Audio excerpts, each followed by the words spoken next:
네, 말씀 보겠습니다. 고린도 전서 10장 23절부터 11장 1절까지 말씀입니다. 고린도전서 10장 23절부터 11장 1절까지 말씀. 많이 봤다 그렇죠? 16장까지 있으니까 고린도전서가 끝을 향해 가고 있습니다. 절반 이상을 지나왔어요. 자, 고린도전서 10장 23절부터 11장 1절까지 한 절씩 교독합니다. 제가 먼저 읽습니다. 모든 것이 가하나 모든 것이 유익한 것은 아니요 모든 것이 가하나 모든 것이 덕을 세우는 것은 아니니 누구든지 자기의 유익을 구하지 말고 남의 유익을 구하라. 무릇 시장에서 파는 것은 양심을 위하여 묻지 말고 먹으라. 이는 땅과 거기 충만한 것이 주의 것임이니라. 불신자 중 누가 너희를 청할 때에 너희가 가고자 하거든 너희 앞에 차려놓은 것은 무엇이든지 양심을 위하여 묻지 말고 먹으라. 누가 너희에게 이것이 재물이라 말하거든 알게 한 자와 그 양심을 위하여 먹지 말라. 내가 말한 양심은 너희의 것이 아니요 남의 것이니 어찌하여 내 자유가 남의 양심으로 말미암아 판단을 받으리요. 만일 내가 감사함으로 참여하면 어찌하여 내가 감사하는 것에 대하여 비방을 받으리요. 그런즉 너희가 먹든지 마시든지 무엇을 하든지 다 하나님의 영광을 위하여 하라. 유대인에게나 헬라인에게나 하나님의 교회에나 거치는 자가 되지 말고 나와 같이 모든 일에 모든 사람을 기쁘게 하여 자신의 유익을 구하지 아니하고 많은 사람의 유익을 구하여 그들로 구원을 받게 하라. 함께 읽겠습니다. 내가 그리스도를 본받는 자가 된 것 같이 너희는 나를 본받는 자가 되라. 네, 오늘 설교의 제목은 나의 자유입니다. 내 자유, 나의 자유. 자, 흔히 밈이라고 합니다. 그렇죠? 1970년대 옥스퍼드 사전에 등재된 용어로 모방이란 뜻을 가진 헬라어 미메마와 영어 진, 유전자, 생물학적 용어인 진이란 단어의 합성어입니다. 밈, 뜻 뭘까요? 밈이란 용어 많이 쓰시지 않습니까 요새? 그죠? 뜻이 뭘까요? 그 옥스퍼드 사전에 등재되어 있는 뜻을 번역을 해보면 이렇습니다. 모방이나 다른 비유전적 방법에 의해 전해지는 문화적 혹은 행동적인 요소가 밈이라는 거예요. 오늘날에는 이제 흔히 유행하는 어떤 컨텐츠가 계속해서 모방, 재생산, 확산되는 것을 의미할 때 이 단어가 사용이 되죠. 자, 그런데 이 밈이란 용어가 처음부터 인터넷 용어는 아니었어요. 이게 처음 등장한 데가 어디인지 혹시 아실까요? 밈이란 용어가 처음 등장했을 때 제가 1970년대 옥스퍼드 사전에 등재됐다 그랬죠. 그 시기에 어떤 책이 한 권 나왔는데요. 유명한 책인데 혹시 보신 적 있을까요? 이기적 유전자라는 책입니다. 그 리차드 도킨스라는 진화 생물학자가 쓴 책인데 이 책에서 최초로 이 밈이란 단어, 이 모방자라는 단어가 사용이 됐어요. 여기서 처음 사용된 개념이 시간이 지나고 문화적으로 확장이 되어서 오늘날 우리가 사용하는 그 밈이 된 것이죠. 자, 이 책에서 리차드 도킨스는 이렇게 말합니다. 인간의 이타성이란 그것마저도 이기적인 토대 위에 있다. 유명 가수인 아이유님께서 러브 포엠이라는 곡 설명에서 이 구절을 그대로 인용을 해서 한때 유명해진 구절입니다. 이 책의 제목 이기적인 유전자, 그리고 이 책에 담겨있는 이 글귀와 같이 리차드 도킨스는 모든 것은 결국 이기적인 유전자로부터 비롯됐다 설명을 해요. 인간이 심지어 이타적인 행동을 하는 그것까지도 유전자가 자신을 자가 복제하기 위한 방편으로, 즉 유전자 자기만을 위해서 그것을 선택하게 만든 그 무엇이다 라는 거죠. 결국 인간의 이타적인 행동들을 포함하는 그 모든 것들이, 인간이 행하는 모든 것들이 유전자가 자신을 유지하기 위한 이기성에서 그 비롯된 결과다라는 말이에요. 어렵나요? 물론 여기에 이 이기성이라는 건요, 인간 차원의, 이 사회적 차원의 이기성을 얘기하는 게 아닙니다. 뭐 윤리, 도덕 등을 언급할 수 있는, 적용할 수 있는 그런 이기성이 아니라 유전자 차원에서의 그 극미 세계 속의 이기성을 말하는 겁니다. 이 이기적인 유전자가요, 드라마에서 한번 언급된 적이 있는데 혹시 스카이캐슬이라는 드라마 아십니까? 아십니까? 전적으로 저를 믿으셔야 합니다. 네, 이 드라마에서 예서라는 좀 이렇게 똘끼충만한 여자애가 한 명 나오는데요. 이 얘가 이 독서 토론회를 하는데 제가 영상을 틀까 하다가 이게 2분짜리라 가지고 이 귀중한 시간을 날릴 수가 없어서 간단하게 설명을 해봅니다. 자 보세요. 예서라는 애가 이 독서 토론회 가운데서 이기적인 유전자라는 책을 읽고 감상을 발표합니다. 자신이 1등하고 싶은 이기적 욕망에 충실한 게 이 책을 보니까 맞는 거더라. 앞으로도 자신의 유전자적 본능, 다시 말해 1등을 하기 위해 사력을 다하는 이 이기적인 본능에 충실한 삶을 살아내겠다라고 하면서 발표를 해요. 다른 애들은 책을 잘못 읽은 것 같은데 뭐 이런 식으로 얘기를 하긴 하지만 거기서 걔 아빠가 그리고 그 막 아갈머리 찢는 언니가 그 엄마거든요. 그래서 막 둘이서 막 칭찬해주고 막 흐뭇한 표정으로 바라보고 뭐 이런 내용들이 있어요. 드라마 안에 있는데요. 이게 이 리차드 도킨슨의 이기적인 유전자를 전형적으로 잘못 읽은 예인 거죠. 여기 유전자적인 이기성은 우리 인간 차원에서 적용할 수 있는 게 아니거든요. 아무튼 뭐 진화 생물학 전공 책도 아니고요. 그냥 교양서적이니까 혹시나 시간 되시면 리차드 도킨슨의 책을 읽어보시면 뭐 좋겠다 생각을 해봅니다. 시리즈가 있어요. 이기적인 유전자로 시작해서 일약 스타덤에 오르고 그 뒤에 낸 책이 눈먼 시계공, 그리고 마지막 이제 나름의 방점을 찍는 게 이제 만들어진 신이라는 이 세 권의 책이 있는데요. 신앙이 흔들리기 딱 좋은 책입니다. 시험 받고 싶으시면 책을 한번 읽어보시면 좋겠다 싶어요. 믿음 충만하실 때 마귀 대적하면서 정신 똑바로 챙기면서 한 번 정도 읽어보시면 세상의 생각, 진화론자의 입장에서 세계를 이해하려는 그런 관점들을 엿보실 수 있어요. 저도 개인적으로 읽다가 시험 들어서 다 못 읽어가지고 집교 회개하면서 덮었던 기억이 있는데, 네, 그래서 다 못 읽은 책으로 제가 다 읽거나 뭐 쓸데없는 책은 뭐 읽고 그냥 소중하게 여기지 않고 버리거든요. 근데 아직도 제 서재에 만들어진 신이 꽂혀 있습니다. 아직 다 못 읽었어요. 시험 들어가지고 강력하게 뭐 믿음 충만할 때 한번 흔들리고 싶다 그러실 때 한번 읽으시면 좋지 않을까 뭐 개인적으로 생각을 해 봅니다. 자, 아무튼 실제로 오늘날 우리가 이 이타성이라는 거, 남을 위해 사는 거 참 찾기 어려운 일이 됐죠. 모두가 자기 자신을 위해서 철저하게 이기적으로 생각하고 행동하는 시대입니다. 그리고 실제로 그것들을 요구하는 시대이기도 하지요. 자, 그러나 이러한 시대 속에서도 이기성을 철저하게 배격하는 집단이 있어요. 아니다, 그 기초부터 이기성에서 완전히 떠나 있는 완벽하게 이타적인 집단이 있습니다. 거기가 어딜까요?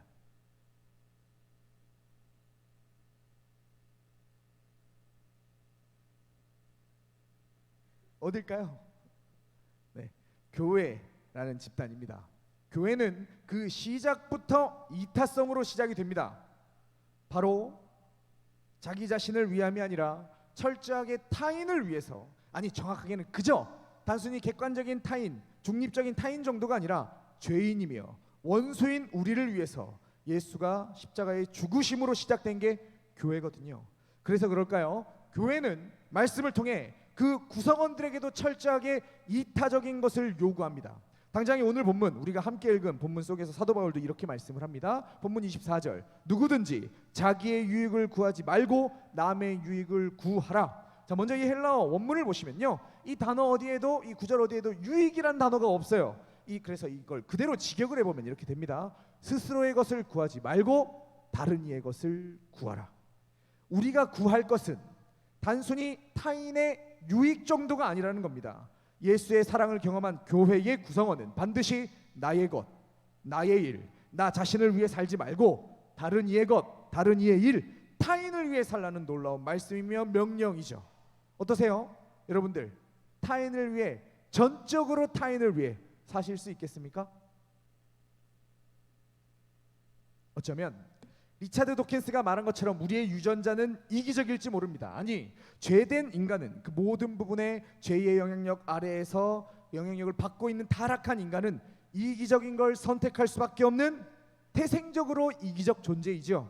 그런 우리가 어떻게 이 말씀에 순종할 수 있는가? 어떻게 이타적으로 행동할 수 있는가? 그리고 또 왜 그래야만 하는가? 오늘 본문을 통해서 하나님께서 주시는 음성을 한번 들어보도록 하겠습니다.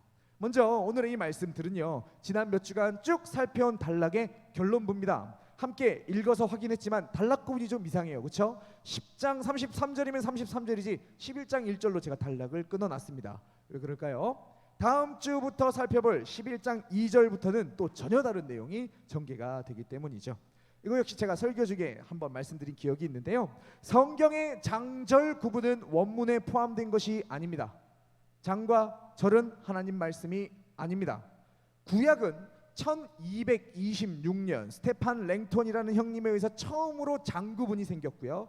1448년 나단이라고 하는 유대인 랍비에 의해서 절구분이 생겼어요. 신약은 1551년 스테파누스에 의해서 최초로 장절구분이 생겼습니다. 오늘날 우리가 갖고 있는 성경 속의 장절구분이라는 건 길어야 그 역사가 500년 정도밖에 되지 않았다라는 말이죠. 성경을 읽으실 때 성경의 장절구분에 너무 매이지 마시고요. 그 문맥과 그 의미들, 주제들을 생각하시면서 성경을 읽으시면 더 좋겠다. 개인적으로 한번 권면을 해드립니다. 아무튼 오늘 본문 10장 23절부터 11장 1절까지의 본문이 8장 1절부터 시작된 우상 제물을 먹는 그 문제의 결론입니다. 그동안의 내용 어쨌든 결론이니까 간단하게 한번 짚어볼까요? 고린도 교회 내에는 우상 제물인 고기를 아무렇지도 않게 마음껏 먹는 사람들이 있었습니다. 소위 강한 자라고 불리는 엘리트들로서 신학적인 지식을 가지고 우상 없다, 우상 제물도 아무것도 아니다, 우상에게 바쳐졌던 그 고기들을 아무렇지도 않게 즐기는 사람들이 고린도 교회 안에 있었어요. 심지어 그들은 그렇게 시장에서 파는 우상 제물의 고기를 사 먹는 것으로 그치는 것이 아니라 우상 신전 안에 들어가서 신전 안에서 벌어지는 연회를 자유롭게 누리면서 그곳에서 고위층들과 사교적인 모임들을 가졌습니다. 그런 그들에게 바울은 우리 8장 1절부터 쭉 살펴왔는데 다양한 방면으로 다양한 방법들로 권면해 왔어요. 신학적인 것들을 설명하기도 하고 자기 자신을 예로 들기도 하고 때로는 혼내교, 또 때로는 위로하면서 또 때로는 얼르고 달래가면서 그들의 행동이 결코 옳지 않다는 것을 계속해서 확인시켜 왔습니다. 자, 그리고 오늘 본문에서 이걸 최종적으로 정리하고 있다라는 거예요. 본문 23절 말씀 같이 한번 읽어볼까요? 시작. 모든 것이 가하나 모든 것이 유익한 것은 아니요 모든 것이 가하나 모든 것이 덕을 세우는 것은 아니니. 그렇습니다. 모든 것이 가합니다. 고기 먹을 수 있고 우상 신전에 들어갈 수 있어요. 우리에게 그건 전혀 불가능한 게 아닙니다. 그러나 그러한 것들이 그 모든 가능함들이 우리에게 다 유익한 건 아니라는 거죠.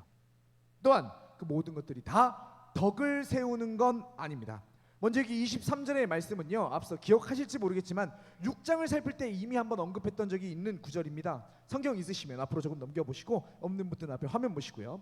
6장 12절 말씀 이러합니다. 모든 것이 내게 가하나 내가 유익한 것이 아니요 모든 것이 내게 가하나 내가 무엇이든지 얽매이지 아니하리라. 자, 여기서는 사도 바울이 자기 자신을 예로 들면서 자기 자신을 주어로 얘기를 합니다. 똑같은 말을 여기서 반복하고 있는 거죠. 조금 다른 게 있습니다. 그렇죠? 이 6장 12절과 오늘 11장 23절의 차이점 뭘까요?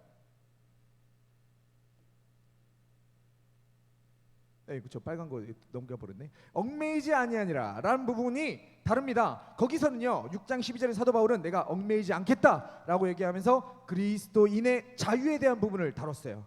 5월 12일 주일 너희 몸으로 라는 제목으로 말씀을 나눴습니다. 유튜브에 올라가 있습니다. 혹 관심 있으시면 찾아보시기 바랍니다. 자, 그리고 오늘 본문에서 같은 문구를 반복하며 덕을 세운다라는 개념을 사용하고 있네요. 전에도 제가 말씀드린 기억 역시 있습니다. 이거 다 이게 결론 보니까 앞에서 다 했던 거예요. 이 구절을 헬라어로 보시면요 덕이라는 단어가 없어요. 심지어 제가 오늘 1부 때도 설교 때 얘기한 또 기억이 있는데 여기 덕을 세운다라는 건 의역이에요. 덕이라는 단어는 없습니다. 그저 세운다라는 단어만 있을 뿐이에요. 모든 것이 가능하지만 그것이 다 세우는 건 아니다라는 말씀이거든요. 자, 그럼 여기서 말하는 덕이 아니라면, 도덕적인 어떤 가치가 아니라면 우리가 세워야 하는 것이 무엇인가 고민해 봐야 되겠죠. 앞서 제일 먼저 읽었던 말씀 24절 누구든지 자기의 유익을 구하지 말고 남의 유익을 구하라. 제가 서론에서 잠깐 말씀드렸듯이 자기 자신이 아닌, 말이 너무 빠른가요? 좀 천천히 해볼게요. 자기 자신이 아닌 남을 위해 살아야 하는 공동체, 여기서 세워야 한다는 건 즉 교회를 세운다는 말입니다. 이후에 덕을 세운다라는 개념이 14장에 계속해서 반복하거든요. 반복해서 등장하는 거니까 그때 14장 공부할 때 다시 한번 깊이 있게 살펴볼 예정입니다. 아무튼 오늘 우리에겐 분명히 자유가 있습니다. 오늘 본문 속의 사도 바울이 이렇게 얘기를 하지요. 29절과 30절 말씀. 내가 말한 양심은 너희의 것이 아니요 남의 것이니 어찌하여 내 자유가 남의 양심으로 말미암아 판단을 받으리요. 만일 내가 감사함으로 참여하면 어찌하여 내가 감사하는 것에 대하여 비방을 받으리요. 우리의 자유는, 나의 자유는 남의 양심으로 판단받지 않습니다. 우리가 감사하며 누리면 그 누구도 우리를 향해 비방할 수 없어요. 이 세상 그 누구보다 자유로운 사람들, 그들이 바로 우리 그리스도인들입니다. 그러나 그 자유라는 건 결코 나를 기준으로 사용되는 게 아닙니다. 우리에게 자유를 허락하신 하나님의 기준이 우리 그리스도인들의 자유의 기준이 됩니다. 그리고 지금 이 본문 속에서 사도 바울의 그 하나님의 기준을 우리에게 지금 설명하고 있다라는 거죠. 자, 그런데 그 기준이 뭐라는 것입니까? 자기의 것이 아니라 남의 것을 위해서 행동하는 것. 보다 구체적으로 교회를 세우는 것인가, 교회를 넘어뜨리는 것인가. 우리의 자유는 철저하게 교회를 기준으로 지켜져야만 한다라는 말이죠. 질문합니다. 내가 먼저입니까? 교회가 먼저입니까? 교회가 먼저입니까? 교회가 먼저예요? 그렇게 사십니까? 교회가 먼저 되게 살고 계세요?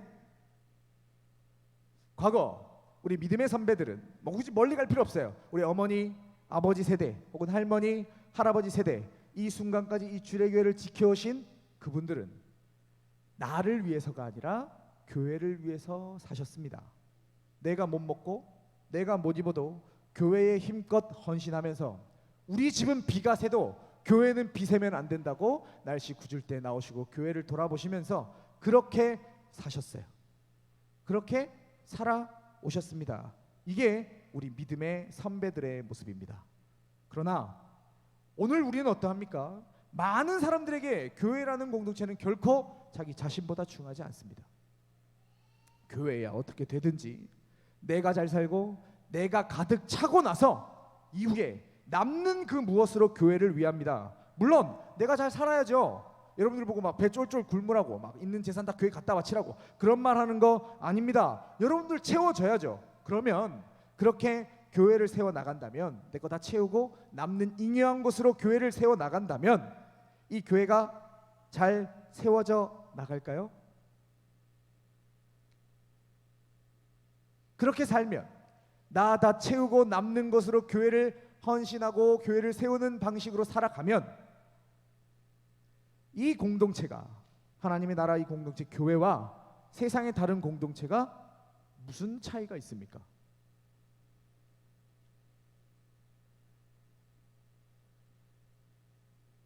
아니, 실제 그렇게 산다고 하면 이 교회가 제대로 세워질 수는 있을까요?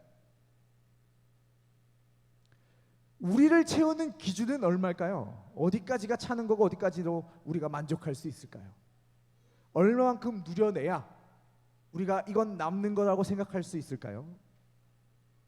나를 생각해 하는 게 아니라 교회의 다른 지체를 먼저 생각하는 것, 이 교회를 먼저 생각하는 것, 이런 이타적인 헌신들을 통해서 지난 2000년간 교회가 유지되어 왔습니다.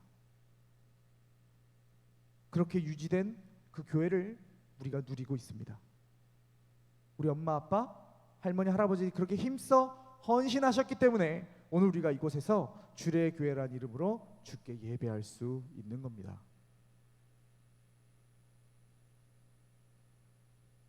앞으로도 계속 이곳에 주의 교회가 있으려면 오늘 여기서 여러분들의 그러한 자기 희생적인 헌신이 필요하다는 걸 기억하시기 바랍니다. 남는 것이 아니라 나를 채우기 전에 교회를 먼저 생각해야 비로소 교회가 든든히 세워질 수 있다는 걸 꼭 기억해 주셔야 합니다. 다시 한번 말씀드립니다. 재산을 갖다 바쳐라, 뭐 집에서 꼴꼴 굶고 자식들은 막 밥도 안 주고 교회 와서 막 섬겨, 이런 말 하는 거 아니에요. 여러분의 우선순위가 뒤바뀌어야만 한다라는 걸 말씀드리고 있는 겁니다. 자, 계속해서 바울은 교회 기준으로 자유를 제한하는 실제적인 예를 들어줍니다. 25절부터 28절까지 말씀, 이 말씀도 같이 한번 읽어볼까요? 시작. 무릇 시장에서 파는 것은 양심을 위하여 묻지 말고 먹으라. 이는 땅과 거기 충만한 것이 주의 것임이라. 불신자 중 누가 너희를 청할 때 너희가 가고자 하거든 너희 앞에 차려놓은 것은 무엇이든지 양심을 위하여 묻지 말고 먹으라. 누가 너희에게 이것이 재물이라 말하거든 알게 한 자와 그 양심을 위하여 먹지 말라. 제가 계속 말씀드리고 있는데 당시 시장에서 팔려지는 고기는 전부 다 우상의 제물이었습니다. 고기를 잡는 데가 우상 신전이었거든요. 그러나 그것도 그냥 먹어라 말하네요, 바울이. 왜 그럴까요? 그 모든 것들이 다 하나님의 것이기 때문에 계속 짚어왔던 것처럼 우상은 실제하는 게 아니기 때문입니다. 또한 불신자가 초청을 해서 집에 갔을 때 그 앞에 차려진 것 묻지 말고 묻지도 따지지도 말고 그냥 먹으라 말합니다. 그러나 그런 상황 속에서 누군가가 이거 재물입니다 라고 말하거든 이걸 알게 한 자, 즉 그 말을 한 사람과 그 사람의 양심을 위해서 먹어선 안 된다 라고 얘기하고 있는 거죠. 이게 우리가 누려야 하는 자유의 실예입니다. 여기에 양심, 그 사람의 양심, 자 이건 역시 8장부터 계속 말씀을 드려오고 있는데요, 도덕적인 양심이 아니라고 말씀드린 바 있습니다. 혹 기억하시는 분 계실까요? 여기 양심, 제가 다른 말로 어떻게 번역할 수 있다고 그랬을까요? 네, 감사합니다.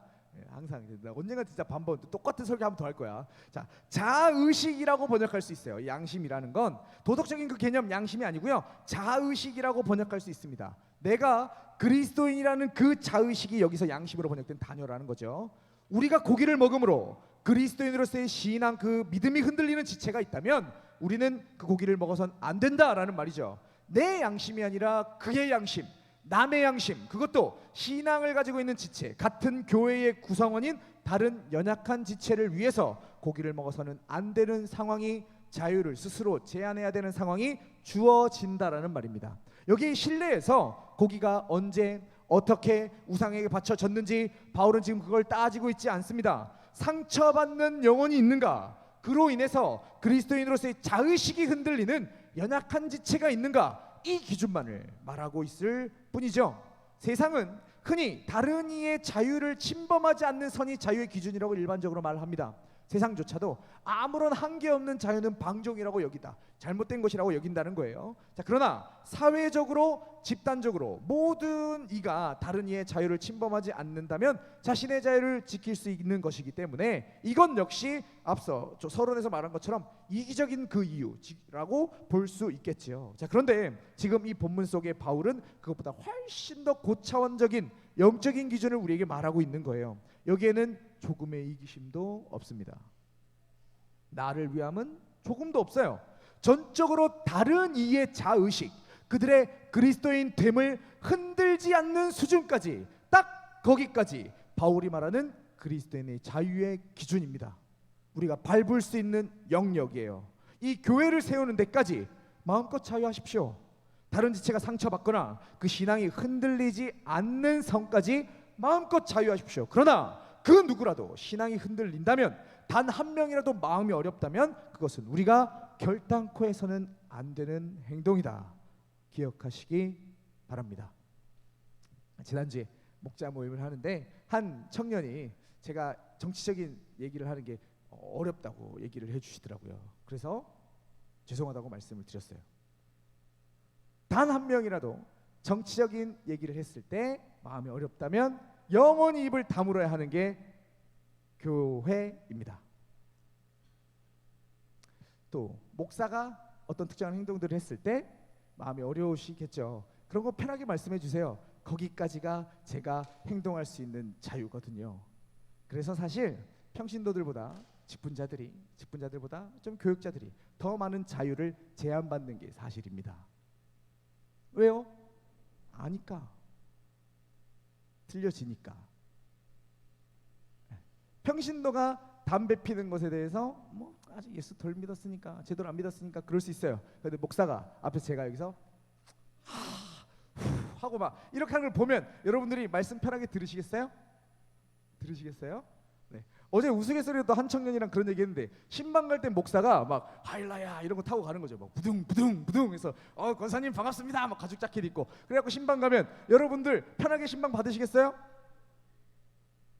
받으실 수 있습니까? 그 청년은 그러던데, 그건 좀 아니지 않냐고 그런 얘기들을 하시던데, 뭐 어때? 그 죄 아니잖아요. 목사가 가죽 자켓 입고 두건 쓰고 수염 기른 다음에 뭐 바이크 타고 다니는 게 잘못된 거 아니잖아. 심지어 스타렉스보다 요리조리 빨리 더 신방 갈 수도 있지 않을까요? 그러나 그것 때문에 이건 좀 아니지 않습니까 목사님? 진짜 싫다고 얘기해준 그 청년이 있기 때문에 저는 바이크 타지 않습니다. 네, 가죽 자켓 입고 설교하지 않습니다. 제 자유를 포기하는 거죠. 자유, 무언가를 누리는 것만이 자유가 아닙니다. 어쩌면 더 고차원적인 자유는 포기하는 자유입니다. 포기할 수 있는 것보다 더 높은 자유는 없어요. 무언가가 이것을 내가 스스로 하지 않는 거거든요. 하지 않을 수 없는 수많은 사람들 세대 가운데서 내가 스스로 다른 일을 위해 포기하는 것, 이거보다 더 자유로운 행동이 있을 수 있을까 개인적으로 생각을 해 봅니다. 자, 이 모든 것들을 정리하면서 사도 바울 이렇게 말합니다. 31절 말씀. 그런즉 너희가 먹든지 마시든지 무엇을 하든지 다 하나님의 영광을 위하여 하라. 먼저 우리가 이렇게 스스로 자유를 제한해야 된다 하는 이유가 뭐냐? 그게 다 하나님 영광 때문이라는 거예요.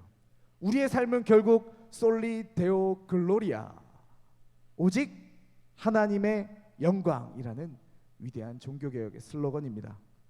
하나님의 영광을 위해서 창조되었고 구원받은 우리인이 그 목적을 따라 살아가야 된다는 거죠. 네가 스스로 자유를 제한하는 것 하나님께 영광이 된다. 그리 살아라. 무슨 말이 필요하니? 사도 바울이 이야기하고 있는 거예요. 여기 먹든지 마시든지, 앞에서 지금 계속 우상 제물 것들을 먹는 것을 이야기하고 있잖아요, 그렇죠? 그리고 무엇을 하든지, 이건 내가 내 마음속에서 아무거나 다 하는 그런 거 아니고요.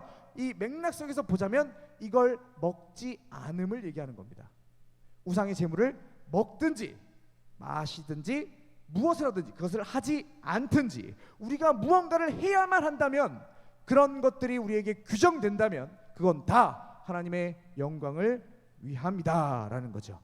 시상식 같은 데 보면요, 모든 영광을 하나님께 돌리는 기독 연예인들이 있습니다. 스포트라이트를 받고 박수를 받으면서 딱 앞에 서서 상 들고, 이 모든 영광을 하나님께 먼저 돌려드립니다.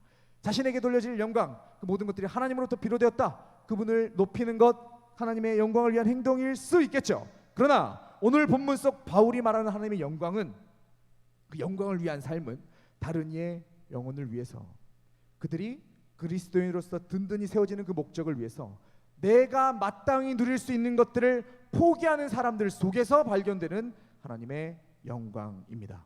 앞에 서서 스포트라이트를 받으며 상 받는 사람들, 그들의 삶이 아니라 오늘 여기서 빛도 없이 그 누구도 주목하지 않고 박수갈채 없는 곳에서 다른 지체를 위해 내가 누릴 수 있는 것, 해도 되는 것들을 내려놓고 내 자유를 포기하며 섬기고 있는 자들, 그런 사람들 속에서 한없이 빛나는 게 하나님의 영광이다. 지금 사도 바울이 우리에게 말하고 있는 거죠.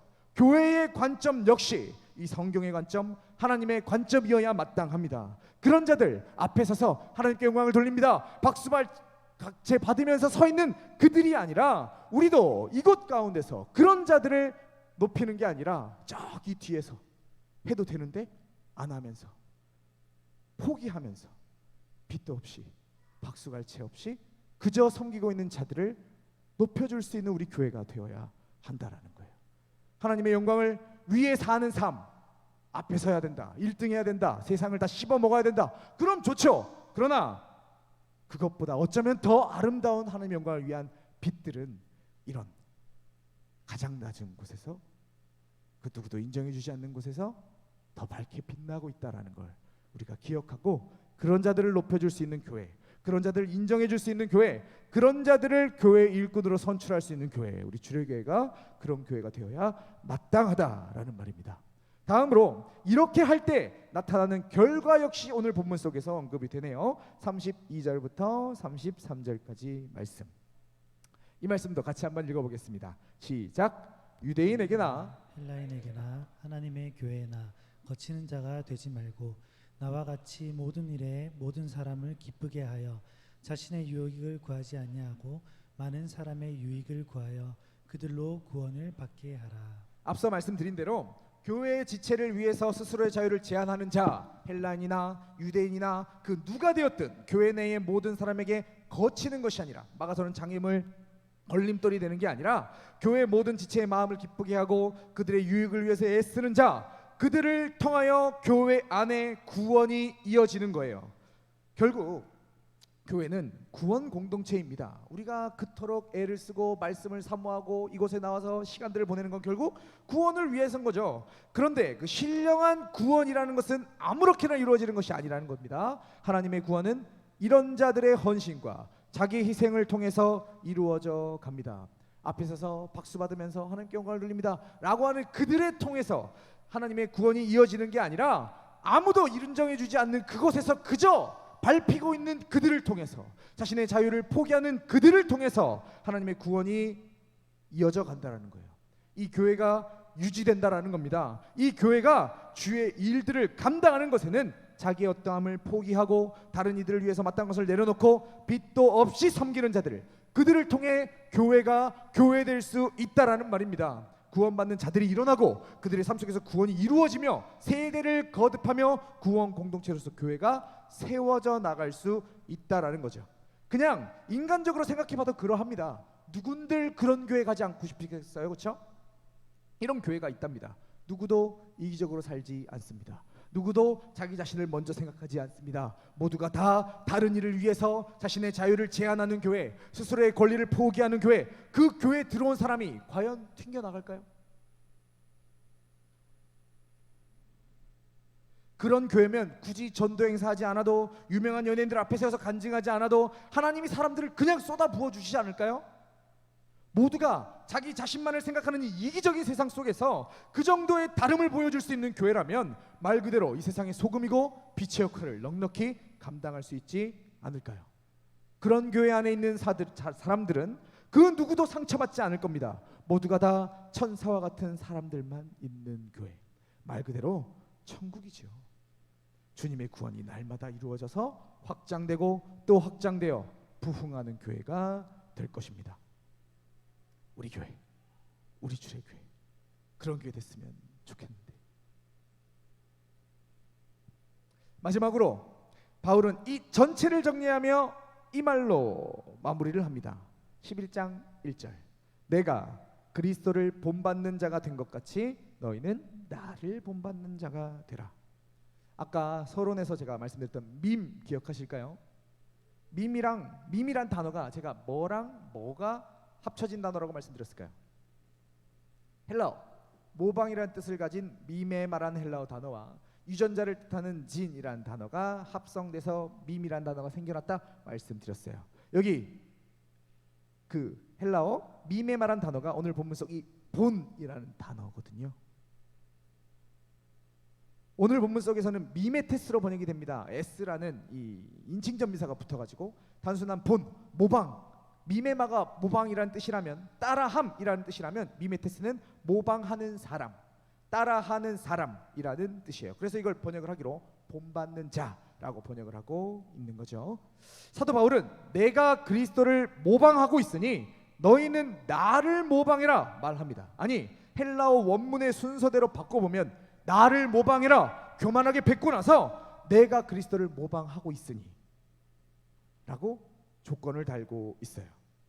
오늘날 우리가 밈이라는 걸 어떻게 사용합니까? 그 밈을 적재적소에 활용함으로 거기에 담긴 의미들을 위트 있게 전달할 때 사용을 하죠. 아니, 그보다는 사실 그 속에 담겨있는 개념은 둘째치고요. 뭐 홍 박사님을 아세요? 뭐 이런 거 있잖아요. 이거 거기 안에 무슨 뭐 의미가 있어서 그걸 따라하는 겁니까? 묻지도 따지지도 않고 그냥 다리 흔들고 싶으니까 하는 거예요. 그냥 하는 거죠. 이런 밈 아무 의미 없이 따라하는 거죠. 그냥 모방하는 겁니다. 이게 오늘 본문 속 사도 바울 우리에게 요구하고 있는 본받음입니다. 바울은 묻지도 따지지도 않고 그리스도를 따라합니다. 이타적으로 자기 자신을 죽기까지 내어주신 그리스도를 쫓아가고 있어요. 그리고 바울은 그러면서 얘기합니다. 그런 그리스도를 따르고 있는 나를 따르라, 똑같이 모방해라, 생각하지 말고 그냥 따라와라 얘기하고 있는 거죠. 그 바울을 쫓았던 수많은 성도들이 있었고 그 사람들을 따라하고 또 그 사람들을 따라하고 또 그 사람들을 따라하면서 오늘 우리 한국교회 믿음의 선배들 역시 이타적으로 교회를 세워 오신 것이고, 이제 오늘 여기 서 있는 우리가 그것을 따라해야 될 바톤을 넘겨받았어요. 묻지도 따지지도 않고 그냥 그렇게 하라고, 그냥 그렇게 다른 일을 위해 살라고. 그게 그리스도인이라고 지금 바울이 마지막으로 말하고 있는 겁니다. 사랑하는 주례교회 청년교구 여러분, 이 주례교회가 교회 되는데 오늘 여기서 여러분의 이 따라함, 모방이 필요합니다.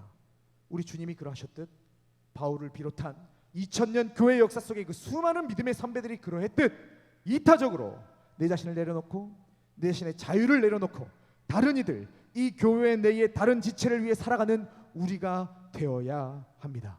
그래야 이 교회가 삽니다. 그래야 이 교회가 유지됩니다.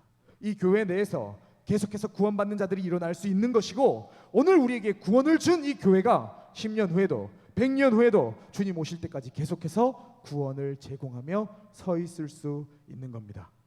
어떠십니까? 찬양팀들 등단해 주시고요. 이 밈, 성경적인 밈, 이타적인 밈 한번 따라해 보시겠습니까? 그죠? 따라하면 이 교회가 세워집니다. 그죠? 모방하면 됩니다. 처음부터 예수님처럼 나도 십자가에 매달려 죽으리라 그렇게 하지 않으셔도 돼요. 그냥 앞에 있는 자 따라가면 됩니다. 그냥 따라하다 보면 거기까지 헌신하고 있는 나를 발견할 수 있을 것이고, 내가 다른 일을 위해 죽는 자리까지 서게 될 겁니다. 그걸 통해 이 교회가 든든하게 세워져 가게 될 것이고, 이 교회가 그렇게 세워져 가는 걸 우리가 우리의 눈으로, 우리의 삶으로 경험하게 되겠죠. 우리 모든 청년들이 다른 일을 위해 살아가는 이 영적인 밈을 품고 이 교회를 세워나가는 사람들이 되시기를 이 시간 주님의 이름으로 축복합니다.